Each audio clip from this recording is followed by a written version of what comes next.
कांग्रेस के 5 राज्यों में से 4 राज्यों का चुनाव हार जाने से राजनीतिक क्षेत्रों में यह धारणा बनी है कि क्या इससे कांग्रेस का मनोबल गिरेगा, जिसके परिणाम स्वरूप विपक्षी गठबंधन को शायद थोड़ी बहुत प्राण वायु मिलेगी। आइए आपको दिखाते हैं इसी बारे में एक विश्लेषण आज के दृष्टिकोण में। पिछले कुछ दिनों में एक के बाद एक ऐसी घटनाएं हुई जिसकी वजह से विपक्षी पार्टियों की या फिर विपक्ष के बड़े नेताओं की नकारात्मक छवि बनी है। विपक्षी पार्टियों और नेताओं का मजाक बना और ऐसे में ये सवाल उठने लगे कि क्या ये विपक्ष नरेंद्र मोदी की बीजेपी से लड़ पाएगा। लेकिन संभवतः ये घटनाएं ही विपक्षी एकता के रास्ते में आने वाली बाधाओं को दूर करने का कारण बन चुकी हैं। इन घटनाओं की वजह से विपक्षी गठबंधन इंडिया की राह आसान होती दिखाई देने लगी है। ऐसा लग रहा है कि अब विपक्षी पार्टियां अपने अपने अहंकार और स्वार्थ को छोड़कर एकजुट हो जाएंगी और ऐसी 3 घटनाएं हैं जिसकी वजह से विपक्षी गठबंधन की राह आसान हुई है और आज उन्हीं घटनाओं का जिक्र दृष्टिकोण में मैं आपके सामने करूंगी। पहली घटना है बिहार की। बिहार के मुख्यमंत्री नीतीश कुमार के विधानसभा में दिए गए एक स्टेटमेंट को लेकर उनके मानसिक स्वास्थ्य पर सवाल उठा। दूसरी घटना 5 राज्यों के चुनाव नतीजों की है जिसमें कांग्रेस 4 राज्यों में हार गई और तीसरी घटना तृणमूल कांग्रेस की सांसद महुआ मोइत्रा को लोकसभा से निष्कासित किए जाने की है। इस पर सभी पार्टियां साथ आई। ये 3 बड़ी वजह। सबसे पहले जिक्र करेंगे तीसरी घटना की। महुआ मोइत्रा को लेकर उनकी पार्टी की प्रमुख यानी कि ममता बनर्जी के मन में कोई बहुत प्यार मोहब्बत वाला भाव नहीं था। तभी जब वो पैसे लेकर संसद में सवाल पूछने के विवाद में फंसी तो ममता बनर्जी या फिर पार्टी की ओर से उनको डिफेंड नहीं किया गया, उनका बचाव नहीं किया गया। पार्टी ने महुआ को उनके हाल पर छोड़ दिया। लोकसभा में कांग्रेस के नेता अधीर रंजन चौधरी हैं जिनका ममता बनर्जी के साथ 36 का आंकड़ा है और ये बात कांग्रेस नेतृत्व को भी पता है और यही वजह रही कि इस पूरे मामले में कांग्रेस भी चुप रही और अधीर रंजन चौधरी तो चुप रहे ही।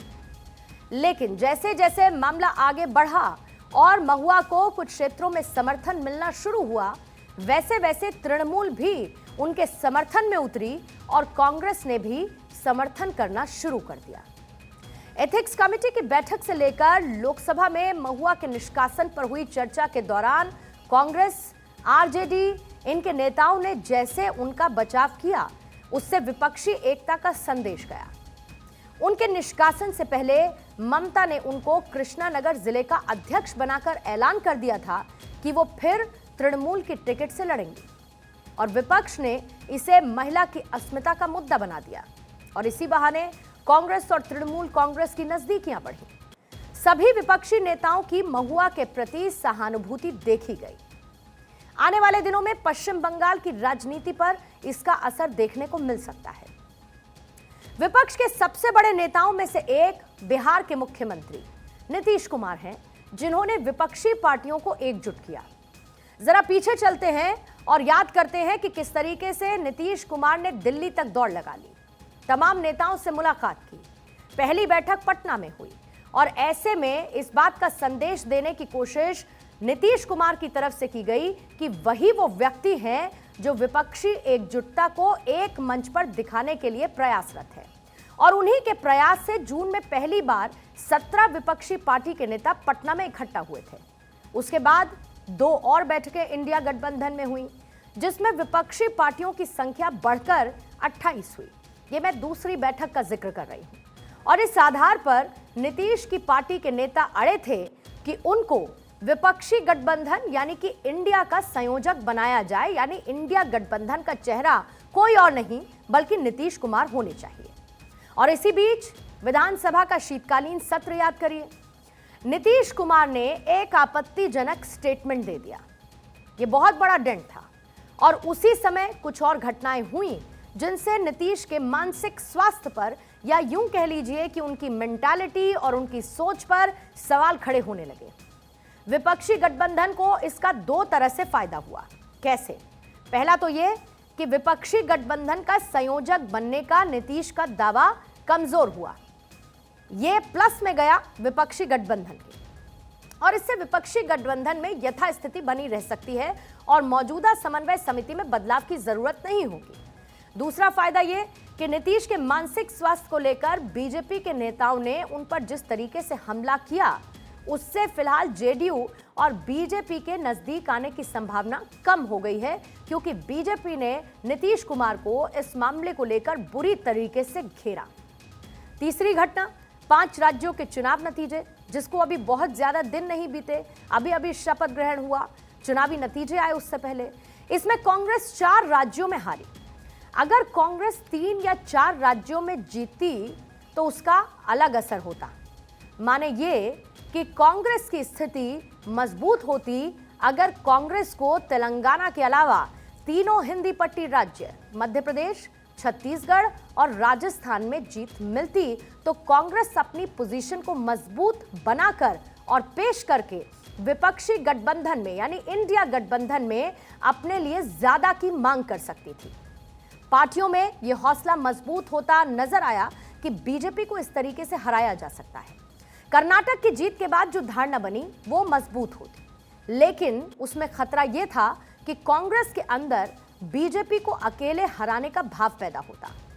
आपको यह ध्यान रहे कि 5 में से हिंदी पट्टी के 3 राज्यों में कांग्रेस और बीजेपी के बीच सीधा मुकाबला था, और ऊपर से इन राज्यों में विपक्षी गठबंधन की कई पार्टियों ने भी अपने अपने उम्मीदवार उतारे थे। अगर इसके बावजूद कांग्रेस जीत जाती तो कांग्रेस के नेताओं को लगता कि सीधी लड़ाई में बीजेपी को हराने के लिए कांग्रेस को दूसरी पार्टियों की जरूरत नहीं है, और इसी सोच में कांग्रेस ने विपक्षी गठबंधन में सीट बंटवारे को रोककर रखा था। अगर कांग्रेस जीतती तो दूसरा खतरा होता कि प्रदेशों में तमाम छत्रप नेता पहले से ज्यादा मजबूत होते और पार्टी की कमान उनके हाथ में होती। गौरतलब है कि 2018 में कांग्रेस जब इन तीनों राज्यों में जीती तो नेतृत्व के मामले में यथास्थिति बनाए रखी गई, और इसका खामियाजा 2019 में कांग्रेस को भुगतना पड़ा। इस बार की हार के बाद उम्मीद यह की जा सकती है कि कांग्रेस नए नेताओं को आगे करके नए तेवर के साथ 2024 का चुनाव लड़ेगी। 2024 के लिए एक अलग रणनीति पर मंथन करेगी। लेकिन यह ध्यान रखने की जरूरत है कि 4 राज्यों में कांग्रेस हारी है, लेकिन हिंदी पट्टी के जो 3 राज्य अगले लोकसभा चुनाव के लिहाज से बहुत महत्वपूर्ण हैं, क्योंकि number of Lok Sabha seats in तीनों राज्यों में किसको मजबूत करेगी ये 2024 की दशा और दिशा को तय करेगा। इन राज्यों में कांग्रेस ने अच्छी टक्कर दी है। मध्य प्रदेश, छत्तीसगढ़ और राजस्थान में कांग्रेस को करीब 4 करोड़ वोट मिला है, जबकि बीजेपी को 4.5 करोड़ वोट मिले हैं। बीजेपी को 50 लाख वोट जरूर ज्यादा मिले हैं, लेकिन हकीकत यह है कि हर जगह कांग्रेस को 40% वोट मिले। कांग्रेस राजस्थान और छत्तीसगढ़ में बहुत कम अंतर से हारी है। अगले चुनाव में इसका फायदा यह तो हो सकता है कि लोगों की सहानुभूति कांग्रेस के प्रति बने। आखिर 2018 में इन तीनों राज्यों में बीजेपी को हराने के बाद लोगों की नाराजगी खत्म हो गई थी, और 2019 में उन्होंने फिर से बीजेपी को ही वोट दे दिया था। इस बार हो सकता है कि बीजेपी के खिलाफ एंटी इनकम्बेंसी बने और कांग्रेस के प्रति सहानुभूति हो, तो कांग्रेस इसमें उम्मीद की किरण देख सकती है, क्योंकि तीनों ही राज्यों की जनता ने कांग्रेस को 40% या फिर उससे ज्यादा वोट देकर उसकी हैसियत को बनाए रखा है, उसकी महत्ता को बनाए रखा है। इन तीनों ही राज्यों में कांग्रेस के हारने का एक बड़ा असर यह हुआ है कि कांग्रेस आसमान से उतरकर धरातल पर आ चुकी है। तभी मैं नहीं हम का नारा दिया गया है। गठबंधन का नेतृत्व करने की जिद छोड़कर कांग्रेस बराबरी पर बात करने के लिए राजी हो गई है, और दूसरी तरफ बीजेपी की भारी भरकम जीत से विपक्ष की बाकी पार्टियों का भी आत्मविश्वास हिला है। उनको यह लग रहा था कि केंद्र में 10 साल सरकार चलाने और कई राज्यों में लगातार सरकार चलाने से बीजेपी के खिलाफ एंटी इनकम्बेंसी बड़ा फैक्टर होगा, और इसीलिए बीजेपी को हराया जा सकता है। लेकिन एक बार फिर से विपक्ष को इस बात का एहसास हुआ कि जनता में अब भी मोदी और बीजेपी के प्रति समर्थन और विश्वास कायम है और ब्रांड मोदी की भारत में धूम है। इसी तरीके से अगर बीजेपी हार जाती तो कांग्रेस सहित विपक्ष की तमाम मंडलवादी पार्टियों के मन में यह धारणा बैठती कि जातीय जनगणना और आरक्षण का मुद्दा, ये वो दो मुद्दे थे जो विपक्ष की तरफ से कांग्रेस की तरफ से लगातार हर चुनावी प्रचार में उठाए गए थे। उनको ऐसा लगता कि ये दोनों ही मुद्दे रामबाण हैं और तब उनका सारा अभियान इन मुद्दों पर राजनीति करने वाली पार्टियों के इर्द गिर्द ही घूमता। तभी यह कहा जा सकता है कि 4 राज्यों में कांग्रेस के हारने और उनके चुनावी मुद्दों के बहुत कामयाब नहीं होने से सभी पार्टियों को नए सिरे से सोचने का मौका मिला है। जो राजनीतिक एक्सपर्ट्स हैं, उनके मुताबिक अब विपक्ष ज्यादा आसानी से गठबंधन व सीटों का बंटवारा कर पाएंगे। लेकिन इन सारी बातों के बावजूद एक बहुत महत्वपूर्ण सवाल है।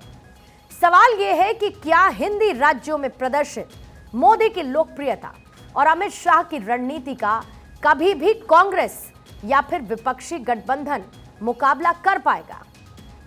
लेकिन कम से कम मौजूदा स्थिति में, मौजूदा हालातों में यह लगभग असंभव ही नजर आता है। लेकिन जाहिर है कि विपक्ष अपनी लड़ाई लड़ेगा।